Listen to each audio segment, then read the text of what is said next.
Hali ya simanzi na masikitiko imetanda katika mji wa Mathira wa Munyoro katika kaunti ya Nyeri, ambapo watu wasiojulikana walivamia nyumba yake aliyekuwa naibu rais Bwana Rigathi Gachagua na kuiteketeza.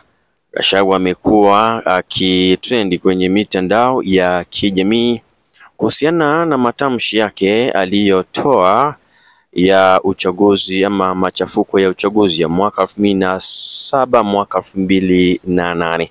Hata hiyo serikali imekuwa ikimwandama huku akisema kwamba Rais William Samoei Ruto anataka kumaliza, kwani amekuwa akituma wahuni ambao katika events zake mbalimbali wamekuwa wakiweza kuziharibu na vile kutaka kumaliza.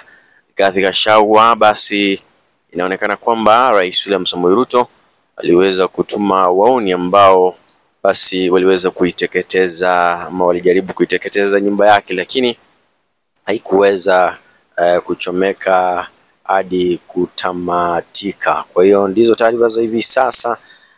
Mtazamaji wangu, unaweza toa maoni yako hapo kwenye comment section kuhusiana na swala hili nzima la wahuni kutaka kuchoma nyumba yake Bwana Rigathi Gachagua, ambaye amekuwa akipinga serikali ya hivi majuzi yake Rais William Samoei Ruto, akimtaja kama one term president. Atakuwa anarejea na matukio mengine zaidi, usikwende mbali. Hii ni Erwan Media, kituo nambari moja kote nchini kwa masuala ya habari, elimu na hata burudani.